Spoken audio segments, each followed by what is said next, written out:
Dear students, let's continue our chapter 2 Forms of Business Organization. इसमें मैंने आपको बताया था कि ऑनरशिप के बेस पे हम बिजनेस एंटरप्राइजेस को 3 कैटेगरीज में डिवाइड करते हैं, public enterprises, private enterprises and joint sector enterprises. उसके बाद हम टाइप्स ऑफ प्राइवेट एंटरप्राइजेस कर रहे थे. ठीक है, वो कौन कौन सी हैं हमारी? Sole proprietorship, partnership, Hindu family business, joint Hindu family business जिसे हम बोलते हैं, cooperative society and joint stock company. तो प्रीवियस वीडियो में हमने सोल प्रोप्राइटरशिप और पार्टनरशिप कर लिए थे. ठीक है, इसका हमने मीनिंग कर लिया था, फीचर्स कर लिया था सोल प्रोप्राइटरशिप का, मेरिट्स हमने इसकी कंप्लीट कर ली थी और लिमिटेशंस कर ली थी. Limitation of sole proprietorship, joint Hindu family business का मीनिंग मैंने आपको बता दिया था, फीचर्स हमने कर लिए थे, मेरिट्स एंड लिमिटेशंस हमने कर ली थी. ठीक है, now what is partnership? According to Indian Partnership Act 1932, partnership is the relation between persons who have agreed to share profits of a business carried on by all or any of them acting for all. अब Indian partnership act 1932 के according partnership दो या दो से ज्यादा persons के बीच का relation है. ठीक है, जिसमें वो बिजनेस में होने वाले प्रॉफिट के लिए, प्रॉफिट को शेयर करने के लिए एग्री होते हैं. ठीक है, और वो बिजनेस जितने भी वो पर्सन इन्वॉल्व हुए हैं, मिनिमम 2 पर्सन्स होंगे, 2 से ज्यादा लोग उसमें शामिल होंगे, तो वो बिजनेस किसी एक के द्वारा या फिर सबके द्वारा जो है चलाया जाता है. पार्टनरशिप का आपको नाम से ही आप समझ गए होंगे, पार्टनरशिप जब 2 या 2 से ज्यादा लोग इन्वॉल्व होते हैं किसी बिजनेस को रन करने के लिए, एग्रीमेंट करते हैं आपस में और उससे होने वाले प्रॉफिट या शेयर को आपस में शेयर करते हैं. प्रॉफिट या लॉस को, बिजनेस में होने वाले प्रॉफिट या लॉस को आपस में शेयर करने के लिए एग्री होते हैं. ठीक है, तो उसे हम पार्टनरशिप बोलते हैं. अब पार्टनरशिप की कैरेक्टरिस्टिक्स क्या हैं? First characteristic is more than 1 person. अब एक अकेले पर्सन की तो पार्टनरशिप होती नहीं है. ठीक है, तो एक से ज्यादा पर्सन होंगे पार्टनरशिप में. Partnership needs a minimum number of 2 persons and maximum 20. Okay. Second is agreement. It is an outcome of N oral और रिटन एग्रीमेंट. एक एग्रीमेंट होता है ये. ठीक है, ये एग्रीमेंट ओरल भी हो सकता है और रिटन भी हो सकता है. थर्ड इज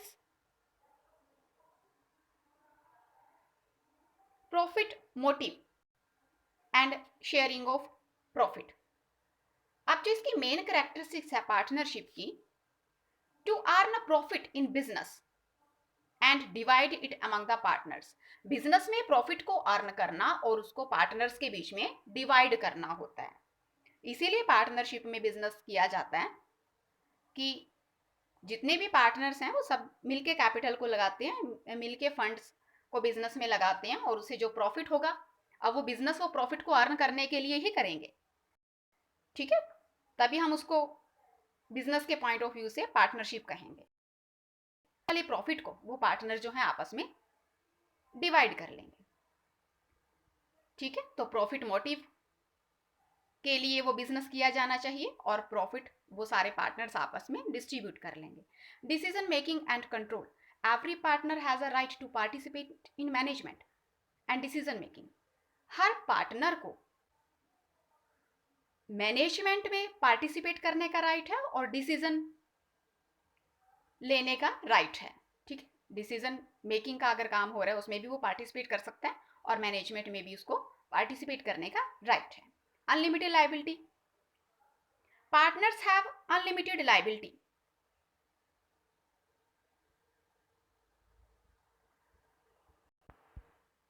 इट मीन्स कि पार्टनर्स की लायबिलिटी जो है अनलिमिटेड होती है. अनलिमिटेड मीन्स कि बिजनेस के ऑब्लिगेशंस को पूरा करने के लिए, बिजनेस की लाइबिलिटीज को पे करने के लिए, बिजनेस के डेब्ट्स को पे करने के लिए पार्टनर्स को अपने घर से भी देना पड़ सकता है, यानी कि उनकी प्राइवेट प्रॉपर्टी का यूज भी किया जा सकता है। Limited on unlimited, limited means कि जितना उसका शेयर है उसमें वहीं तक वो लाइबल है, लेकिन अनलिमिटेड मीन्स कि उसकी पर्सनल प्रॉपर्टी को भी यूज किया जा सकता है। मेरिट्स ऑफ पार्टनरशिप, पार्टनरशिप के मेरिट्स क्या हैं? Easy of formation and closure, it can be easily formed and closed, इसको इजिली शुरू किया जा सकता है और इजिली इसको क्लोज किया जा सकता है, क्योंकि इसके लिए कोई लीगल फॉर्मेलिटीज की जरूरत नहीं होती। तो बिना किसी लीगल फॉर्मेलिटी के बिजनेस को शुरू किया जा सकता है और क्लोज किया जा सकता है। लार्ज फाइनेंशियल रिसोर्सेज, अब ठीक है, एक पर्सन जब किसी बिजनेस को शुरू करता है तो वो एक ही पर्सन है ना पैसा लगाने वाला, लेकिन पार्टनरशिप में तो कई लोग हो जाएंगे, तो वो सारे लोग का जब पैसा इकट्ठा हो जाएगा तो फाइनेंस ज्यादा इकट्ठा होगा, ठीक है। तो there are more funds as capital is contributed by number of partners, तो जितने ज्यादा पार्टनर्स होंगे उतना ही ज्यादा जो है कैपिटल कंट्रीब्यूट होगी, कैपिटल और फंड्स इकट्ठे होंगे। बैलेंस्ड डिसीजन, जब 2, 3 या 4 लोग मिलके किसी डिसीजन को लेते हैं तो वो गुड एंड बैलेंस्ड होता है। As all important decision are taken jointly by partners, partners मिलके किसी इंपॉर्टेंट डिसीजन को लेते हैं जो कि अच्छे होते हैं। Fourth is sharing of risk, अब जब पार्टनर्स प्रॉफिट को डिस्ट्रीब्यूट करते हैं तो अगर रिस्क है बिजनेस में, कोई लॉस हो जाता है तो उसे वो मिलके ही बियर करेंगे, तो इससे किसी एक पर्सन पे बर्डन नहीं बढ़ता, ठीक है, वो बर्डन जो है सभी पार्टनर्स में डिस्ट्रीब्यूट हो जाता है। तो sharing of risk, risk get distributes among partners which reduces burden and stress on individual partner, तो किसी एक पे ये बर्डन नहीं पड़ता, सब मिलके इसको बियर करते हैं। Secrecy, the accounts of partnership firm are not presented before public and are not required to publish, partnership के अकाउंट को पब्लिक में प्रेजेंट करने की जरूरत नहीं होती, so business affairs are kept secret, इसलिए बिजनेस के कामों को सीक्रेट रखा जा सकता है, ठीक है, बिजनेस के सारी चीजें जो है, सारी इंफॉर्मेशन जो है सीक्रेट रहती हैं। नाउ लिमिटेशंस क्या है पार्टनरशिप की, कमियां कौन कौन सी हैं? Limited resources, as there is a restriction on the number of partners, so capital contributed by them is also limited, तो अगर यहाँ पे पार्टनर्स के नंबर पे कोई रिस्ट्रिक्शंस है तो कैपिटल भी कम इकट्ठी होगी, लिमिटेड सी कैपिटल ही कंट्रीब्यूट की जाए। सेकंड, अनलिमिटेड लायबिलिटी, अब पार्टनर्स की लायबिलिटी अनलिमिटेड है तो ये उसकी एक कमी है, पार्टनर्स की पर्सनल प्रॉपर्टी को भी यूज किया जा सकता है।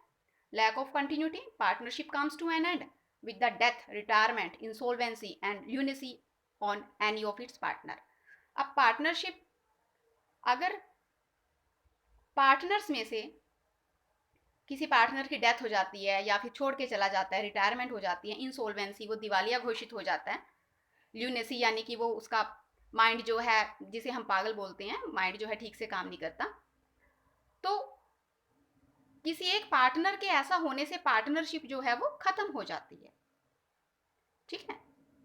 Lack of harmony, because of more people there can be difference of opinions, ज़्यादा लोगों की वजह के होने की वजह से सब अपनी अपनी डिफरेंट डिफरेंट ओपिनियन देंगे, which leads to discard and lack of coordination, तो उनमें कोऑर्डिनेशन की कमी आ जाती है, यानी कि एक कुछ कहेगा, दूसरा कुछ कहेगा, तीसरा कुछ कहेगा, ठीक है, तो लैक ऑफ हार्मनी।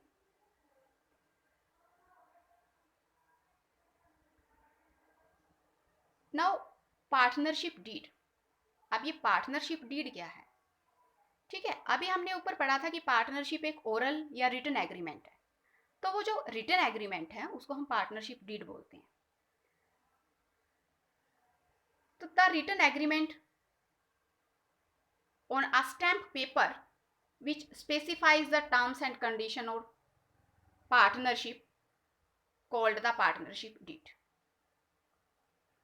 ये एक स्टैम्प पेपर पे रिटन एग्रीमेंट है जिसमें पार्टनरशिप की सारी टर्म्स और कंडीशन मेंशन की गई होती हैं, राइट की गई होती हैं, रिटन फॉर्म में होती हैं पार्टनरशिप की सारी टर्म्स और कंडीशन, कि कौन कौन से पार्टनर हैं, कितने पार्टनर हैं, कौन सा बिजनेस शुरू किया जा रहा है।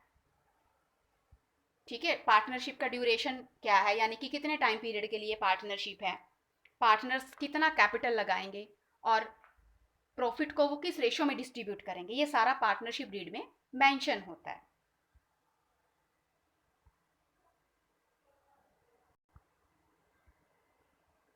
तो जो पार्टनरशिप डीड में मेंशन होने वाली चीजें हैं, name of the firm, firm का नेम और एड्रेस, पार्टनर्स के नेम एंड एड्रेस, पार्टनरशिप का टाइम पीरियड, कितने टाइम के लिए पार्टनरशिप है, 1 ईयर के लिए है, 2 ईयर के लिए या 3 ईयर के लिए, पार्टनर्स के द्वारा कितनी कैपिटल लगाई गई है, यानी कि कितना फंड, कितना पैसा लगाया जा रहा है, और उनकी प्रॉफिट और लॉस रेशो क्या होगी, प्रॉफिट या लॉस जो भी होंगे उनको वो किस रेशो में डिस्ट्रीब्यूट करेंगे।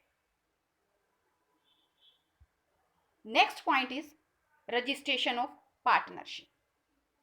Registration is not compulsory but it is always beneficial. अब किसी भी फर्म का रजिस्ट्रेशन कंपल्सरी नहीं है, अभी मैंने आपको बताया था इसकी मेरिट्स में कि विदाउट एनी लीगल फॉर्मेलिटी से शुरू किया जा सकता है। तो registration is not compulsory but it is always beneficial. Registration जरूरी तो नहीं है, लेकिन वो बेनिफिशियल है अगर फर्म रजिस्टर्ड हो जाती है। ठीक है, तो the consequence of non registration of a firm are as follows. A partner of an unregistered firm can not file suit against the firm और द पार्टनर। तो कोई भी अनरजिस्टर्ड फर्म का पार्टनर फर्म के अगेंस्ट या किसी partner के against case नहीं कर सकता अगर वो रजिस्टर्ड नहीं है। ठीक है, तो ये उसके कि अगर रजिस्टर्ड नहीं करवाएंगे तो क्या क्या नुकसान हो सकता है। The firm can't file a suit against third party. Firm किसी थर्ड पार्टी यानी कि कोई आउटसाइडर पार्टी उसके साथ कुछ चीटिंग कर देती है तो वो उसके खिलाफ कोर्ट में नहीं जा सकते क्योंकि उन्होंने अपनी फर्म को रजिस्टर्ड नहीं करवा रखा। The firm can't file a case against it's partner. Firm भी अपने पार्टनर के अगेंस्ट कोई केस फाइल नहीं करवा सकती। तो इसीलिए अगर रजिस्ट्रेशन करवा लेते हैं तो बेनिफिशियल है। ठीक है, कंपलसरी नहीं है, लेकिन अगर करवा लेंगे तो फर्म जो है फायदे में रहेगी। ठीक है, तो ये हमारा रजिस्ट्रेशन ऑफ पार्टनरशिप कि पार्टनरशिप का रजिस्ट्रेशन ज़रूरी नहीं है, पर अगर करवा लेंगे तो बेनिफिशियल है वो फर्म के लिए। ठीक है, तो बेटा आज हम यहीं तक करेंगे। ठीक है, यहाँ तक अपने आपको अपने नोट्स जो है प्रिपेयर कर लेंगे।